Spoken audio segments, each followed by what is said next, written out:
van te khian i ro pui chia an lan ti leilung le tui fin ria ti ta ani khovel fin na hian nyal chi ma se garin atsu angin vetin ngai lo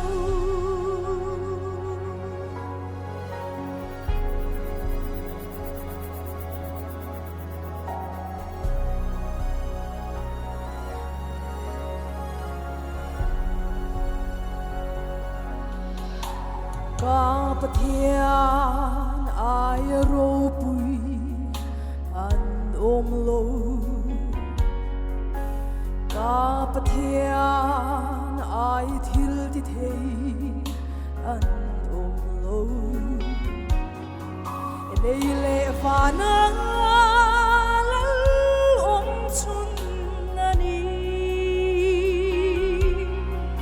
eng kim siama eng kim nei tu ani ama fakir kazai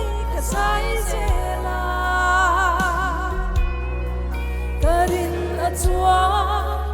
ati sen lu min pe kalalani kanun shuai tu le vei tu anun de shia katin lunga anu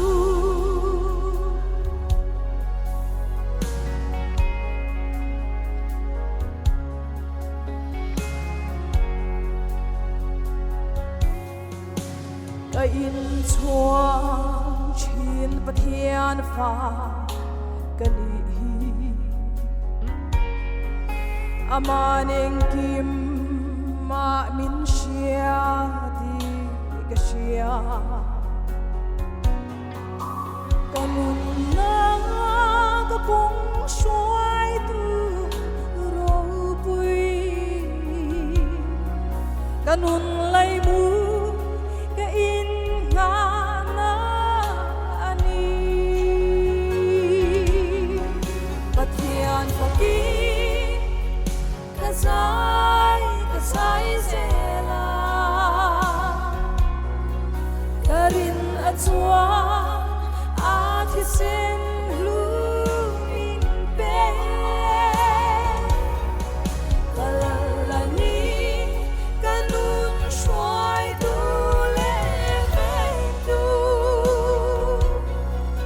anun ka shia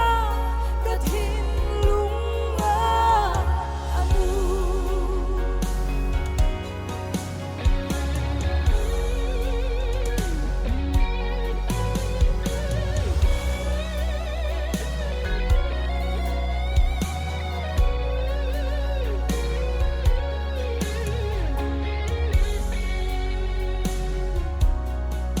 karin nahi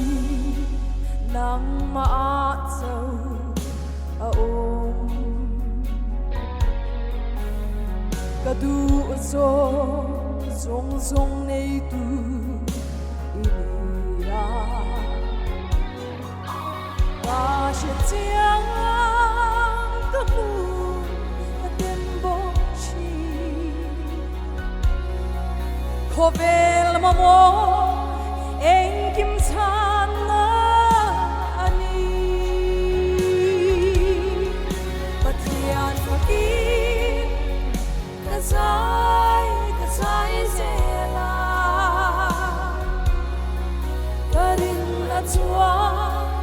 ati sen lu min pe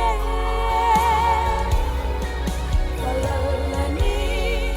kanun shuai tu le vei tu